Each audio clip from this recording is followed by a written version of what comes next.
তো ফাইনালি এই হচ্ছে বিয়ের দিন আর এই হচ্ছে আমার গায়ে হলুদের সাজ। তো সকাল সকাল আমরা চলে যাচ্ছি কাকুদের বাড়ি, কারণ খুব সকাল সকালে গায়ে হলুদ হয়ে চলে যাবে মেয়ের বাড়ি।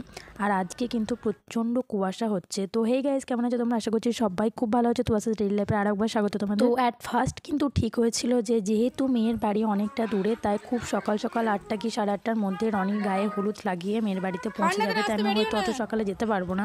তো আদি যেহেতু নির্ভর ওকে 8টা 8:30টার মধ্যে উঠে পাঠিয়ে দেওয়ার ইচ্ছা ছিল, কারণ বুঝতেই পারছো বাড়িটা তো একটু ডিস্টেন্স, তারপরে শীতকালে দিন ওকে সকাল সকাল উঠে রেডি করে তারপর আমি সকাল সকাল উঠে রেডি হওয়া 8:30টার মধ্যে আমার আসাটা মানে ইম্পসিবল ছিল। তো কুয়াশার জন্য কিন্তু খুব সকাল সকাল নাপিত জেঠু আসতে পারেনি, যাদেরকে ছাড়া তো অসম্পূর্ণ বিয়ের কাজ। আর এই যে আমার হাতের মেহেন্দিটা দেখতেই পেলে খুব একটা কিন্তু রং হয়নি, কারণ আমি বেশিক্ষণ রাখতে পারিনি, তুলে দিয়েছিলাম। সেই কারণে আমি তাড়াতাড়ি রেডি হয়ে চলেই আসলাম, কারণ আমি তো হচ্ছি বড় বৌদি বলে কথা, আমাকে তো আসতেই হবে। তো যাই হোক, এখন বরের আর নির্বরের একটুখানি গায়ে হলুদ লাগিয়ে গায়ে হলুদটা পাঠিয়ে দেওয়ার ইচ্ছা আছে, কারণ অনেকটা দূরের রাস্তা। তো তারপরে মেন যে রিচুয়ালসগুলো, নান্নিমুখ, তারপরে ও যে বরের হাতে যে হলুদ সুতোটা বাঁধা থাকে সেটা আমি জানি না কি বলে, যাই হোক।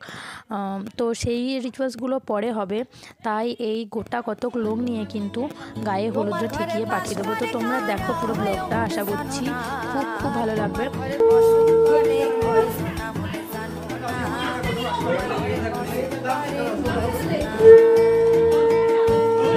বাবু মুছে দিস না, ও মুছে দিতে ব্যস্ত।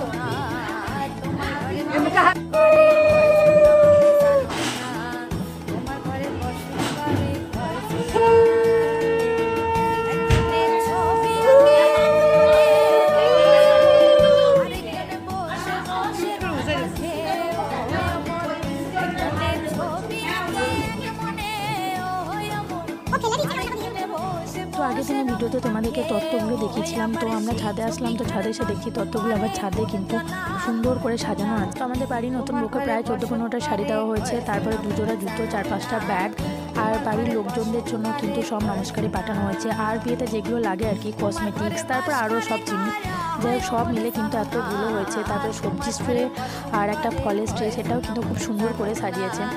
তো আমরা এখন সবাই মিলে নিচে চলে এসেছি। গায়ে হলুদের জিনিস কিন্তু সব গাড়িতে চাপানো হয়ে গেছে, আর আদির বাবা যাবে গায়ে হলুদ নিয়ে। তো এখনই গায়ে হলুদ বেরিয়ে যাবে, এখানে আদির বাবা নিমাইদা যাবে। তো আজকে কুয়াশার জন্য একদম ঝিরঝির করে বৃষ্টি পড়ছে কুয়াশার জলগুলোতে।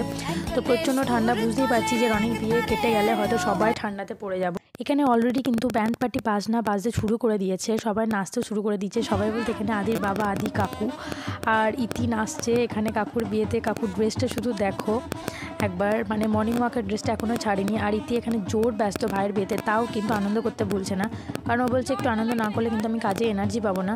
আর বাবু কেন জানি না বিয়ের আগের দিন কিন্তু রাত্রেবেলা খুব নাচছিল, তোমরা দেখেছো হয়তো, বাট আজকে ওর নাচতে একটু ইচ্ছা করছে না। তো চলো, এখন কিন্তু গায়ে হলুদ বেরিয়ে চলে গেল। এখনও কুয়াশা দেখছো কতটা রাস্তাতে, তো অনেকটা রাস্তা, মোটামুটি প্রায় 2 ঘন্টার মতো লাগবে। তো আস্তে আস্তে লোকজন আসা শুরু করে দিয়েছে। তো চলো তোমরা ভিডিওটা দেখতে থাকো।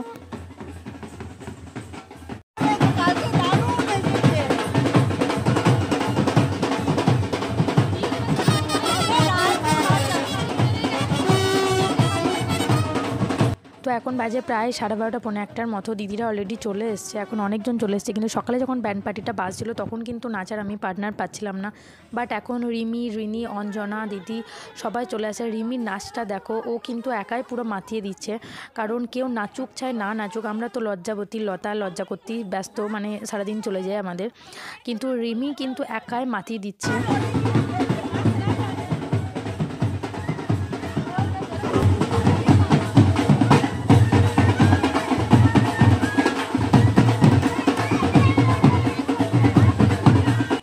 তো এখানে কিন্তু শুধু বাড়ির ছোটরা না, বাড়ির বড়রাও আনন্দ করতে ব্যস্ত। এখানে দিদি, শাশুড়ি, শ্বশুর, মা সবাই কিন্তু নাচছে। আর দিদি শ্বশুরমশাই কিন্তু খুব খুব মজার মানুষ।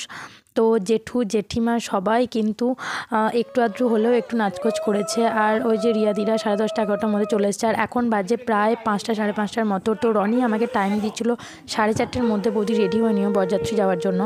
তো প্রায় আসতে নিতে 5:30টার মতো গাড়ি ছাড়তে হয়ে গেছে। তো এখন নিতবর আর বরকে একটু চন্দনের ফোঁটা আর একটু আশীর্বাদ করবে দিয়ে। তো নিতবর আর বরকে তোমাদের কেমন লাগছে কমেন্টে কিন্তু অবশ্যই জানিও। আর আদি কিন্তু বুঝতে পারছি না যে ব্যাপারটা কি হচ্ছে, কারণ অনেক আগে থেকে ও রনি কাকার বিয়ে বলে এক্সাইটেড ছিল। ও মাঝে মাঝে তো বলেই দিত যে কি রনি কাকার বিয়ে না, এটা আমার বিয়ে। তো যাই হোক, আমরা 2 ঘন্টা পার করে এখন চলে এসেছি মেয়ের বাড়িতে। তো এখানে একটা ফাঁকা মাঠের মধ্যে বাজি ফাটানো চলছে।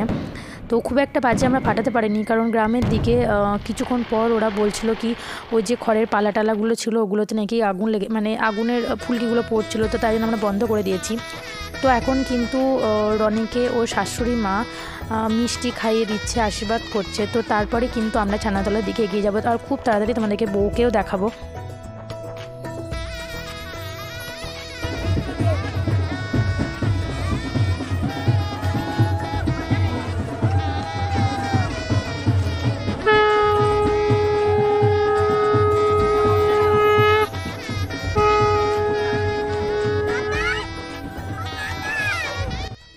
তো এই যে দেখো আমাদের মিষ্টি বউ বৃষ্টি।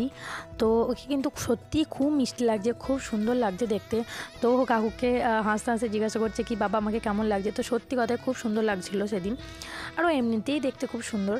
তো যাই হোক, তোমরা কিন্তু কমেন্টে জানিও আমাদের নতুন বউ কেমন। সন্ধ্যে লগ্নেই কিন্তু বিয়ে ছিল, তাই আমরা আসা মাত্রই কিন্তু রনিকে নিয়ে ছাদনাতলাতে চলে এসেছে। আর বিয়েও এখানে অলরেডি শুরু হয়ে গেছে।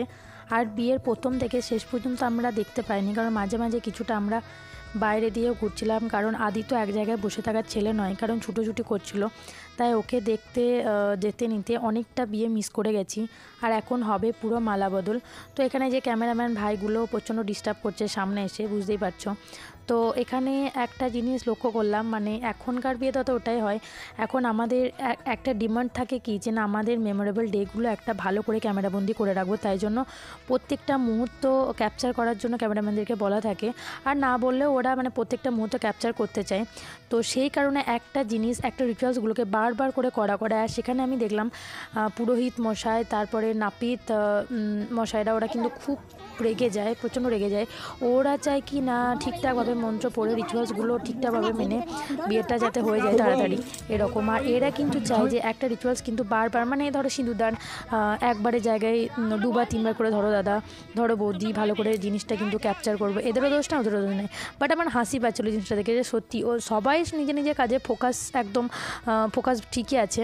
বাট মাঝখান থেকে একটুখানি কথা কাটাকাটি হয়ে যায়, এই যাই হোক।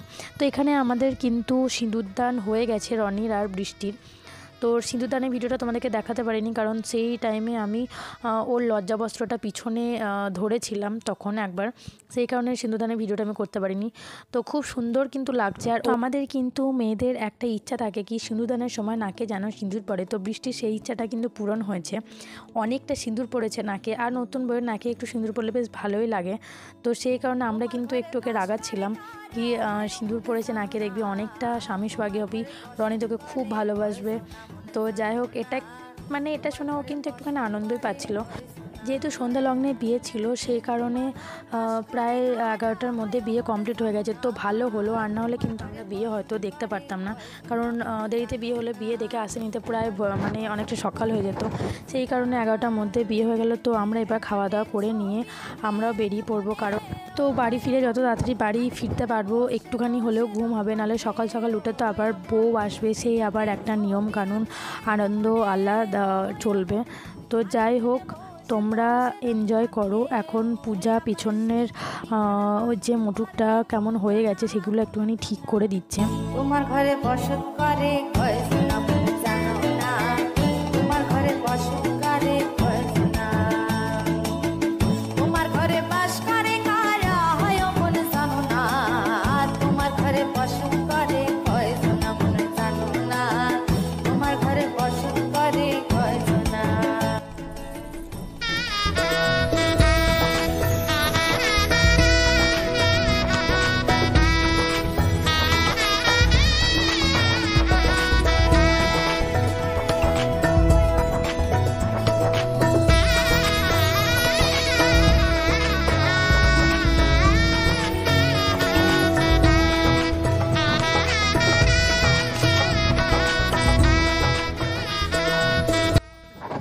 তো চলো টাটা, নেক্সট ভিডিও কিন্তু খুব তাড়াতাড়ি চলে আসবে। তো তোমরা কিন্তু কমেন্ট করে অবশ্যই জানিও কেমন লাগলো। বাই।